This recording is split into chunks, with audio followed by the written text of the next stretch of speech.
Welcome back to the Deep Dive. Today we are tearing into a really interesting one, the Q3 Fiscal 2026 results for Mama's Creations. Yeah, this call was easily one of the most consequential we've seen this year. It dropped after the market closed, and you could feel the pressure. What was the mission then? What did they have to prove? Well, the mission was simple. Prove to the street that they could actually pull off the Crown 1 acquisition, which is the biggest in their history, and not just, survive, but actually grow the core business at the same time. And the market's verdict came in fast and hard. We're dedicating this whole deep dive to figuring out why that stock jumped 24.1% the very next day on just insane volume. It's because the company is trying to make this huge strategic pivot. They're trying to go from being, that niche meatball brand you see in the cooler, right, to becoming a true one-stop shop deli solutions platform. It's a huge ambition. And you can't justify their valuation without that pivot. I mean, management is talking about a long-term goal of $1 billion in revenue. Exactly. You don't get to $1 billion with small steps. You need transformational change. And Q3 was really the first big stress test of that entire strategy. Okay, let's get right to it then. Let's unpack the headline numbers because this was a massive surprise for analysts. What was the punchline? It really wasn't just a beat. It was a knockout. Revenue hit $47.3 million. That's a 50% growth year over year. 50%. And what were analysts expecting? The consensus was way lower at $43.2 million, so they blew past that easily. 50% revenue growth is already huge, especially for a consumer staples company. But where did the real shock come from? Oh, the bottom line. The profitability flip was just stunning. Adjusted EPS came in at 3 cents. 3 cents positive. Positive. And you have to remember, the street was modeling a loss. They were expecting negative 1 cent. Wow. So that's a 400% surprise to the upside. It's a massive swing. And the operational leverage was just, you could feel it. Adjusted EBITDA, which is basically their cash flow profitability, grew 118% to $3.8 million. Doubled. More than doubled. That's the kind of thing that triggers a massive reaction. I mean, the stock didn't just inch up. It exploded, up 24.1% on 8 or 9 times the average daily volume. Right. And that volume is key. It tells you this isn't just retail investors getting excited. This is institutions piling in because they're not just buying a good quarter. They are buying a whole new growth story. Okay, so let's dig into those financials. 50% growth is the headline, but how much of that was the new acquisition, Crown 1? Right. And how much was the legacy business? It was a really healthy mix. Crown 1 was obviously critical, but the legacy business was firing on all cylinders too.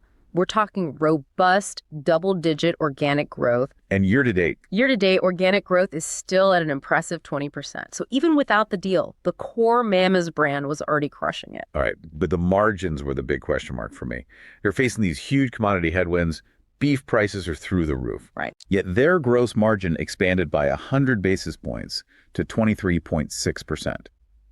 How did they do that while also integrating Crown 1, which was a lower margin business to start with? This is where it gets really interesting. It was a mix of efficiency and just really strong consumer demand.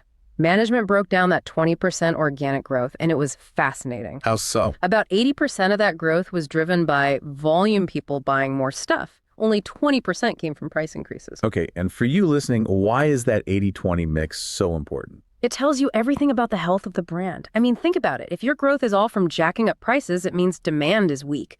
But Mama's mix shows people are actively putting more of their products in their cart. The value proposition is working. It's sticky. It's not just inflation pass-through.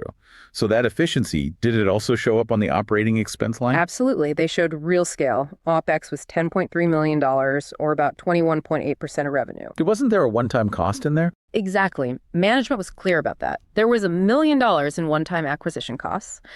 If you pull that out, operating expenses were actually below 20% of sales. That is pure operating leverage in action. And what about the balance sheet? Are they in good shape after spending all that cash on the deal? They're in fantastic shape. Cash actually grew to $18.1 million. With debt at only $6.4 million, they're in what we call a net cash-like posture. Meaning they could pay off all their debt tomorrow and still have plenty of cash left over. Tons of it, which gives them huge flexibility for more M&A or just to fund their growth. Okay, let's pivot to that centerpiece then. The Crown 1 acquisition. All cash. $17.5 million. It added a ton of scale, right? A ton. $56.8 million in trailing revenue, a huge 42,000 square foot facility, and new protein capabilities. Management said the integration was exceeding expectations, which Every CEO says that. What specifics did they give that made you believe it? The specifics were what made it so credible. For instance, they centralized 100% of Crown One's procurement in just 3 months. That's incredibly fast. It's lightning fast. And they gave a concrete example.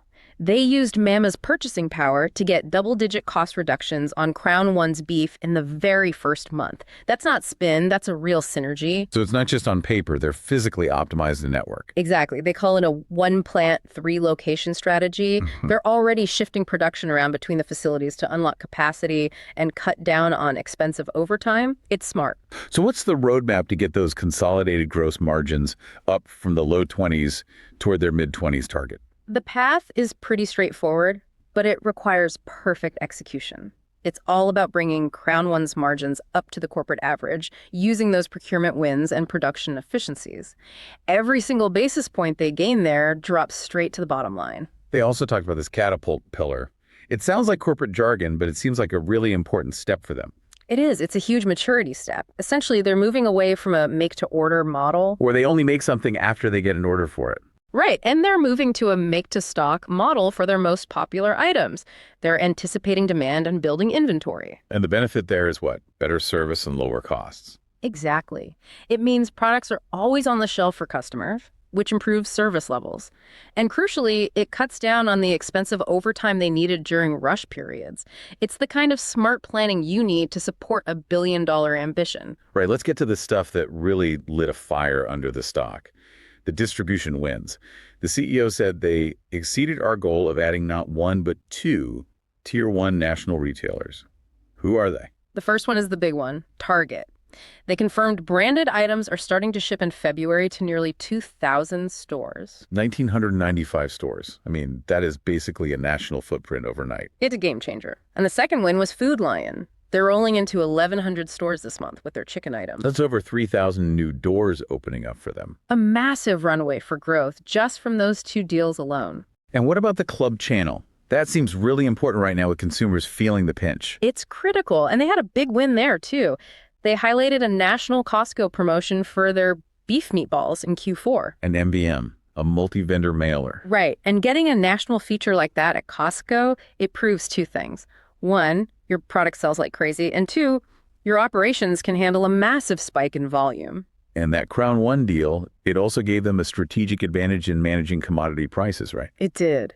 Because the deal basically doubled their chicken volume, they now have the scale to go to suppliers and lock in pricing for all of calendar 2026.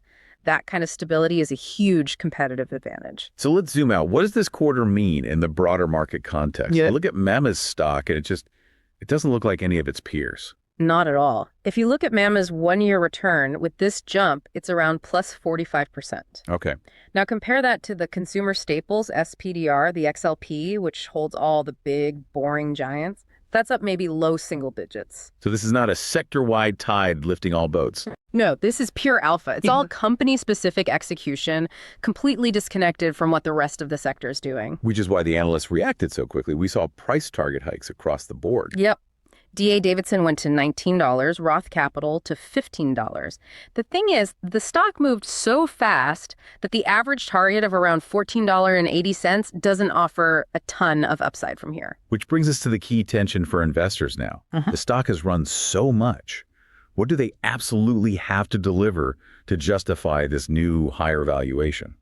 It's all execution risk now. The market has priced them for near perfection. So they have to deliver on 2 things. First, hit that mid-20s gross margin target consistently. And second? And second, the rollout at Target and Food Lion has to be a home run. It needs to ramp up fast and smoothly without any of the logistical hiccups that can kill a fast-growing brand. Okay, this has been a super bullish deep dive, but we have to give our standard warning before the last segment. Remember, you should never, ever make an investment decision based on a single piece of content like this. Absolutely not. This is not financial advice. We're just analyzing the public data. We are not recommending you buy or sell anything.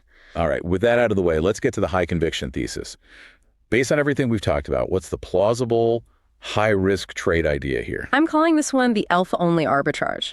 The trade is to simultaneously short the consumer staples SPDR, the XLP, and go long Mama's creations. Whoa, aggressive. Okay, pitch the rationale. Why short the whole sector and long the single stock? The whole thesis is that Mama's success has nothing to do with the macro trends that are dragging down the rest of the staples sector. Mama has clear company-specific catalysts. You can point to them. The Crown One margin improvements and that massive confirmed target rollout in February, these are not macro-dependent. So you're betting on their specific plan, regardless of what happens to the broader economy or, PepsiCo. Exactly. The Street is modeling revenue around $168 to $170 million for fiscal 26. This trade is a pure bet that Mama delivers on that. By shorting XLP, you hedge out the sector risk. You're trying to capture the value gap as Mama becomes this category-defining consolidator. A very strong thesis. Yeah. But where does a trade like that go wrong? What's the biggest risk? The risk is simply that they fumble the execution. If that target launch is weak, maybe the shelf placement is bad or the logistics can't keep up, the stock's multiple, which is already high, could compress very, very quickly. Any slip up and the music stops. Fantastic analysis. So let's just quickly recap the key takeaways here. Q3 was a massive validation of the Crown One deal. It showed incredible margin strength against headwinds, and it delivered monster distribution wins at Target and Food Lion. And that runway brings us to the final thought for you to chew on. Management pointed out that the number of shoppers who replace a restaurant meal with something from the deli has more than doubled since 2017. A huge secular trend. A massive shift in consumer behavior. So the question is, with the operational excellence they just proved, does Mama now have the foundation to capture the lion's share of that trend and actually get to their billion-dollar target? Or was this acquisition the easy part, with the real grind still ahead? That's the question that will define the next year for this stock. Thank you you for joining us on the Deep Dive. We'll see you next time.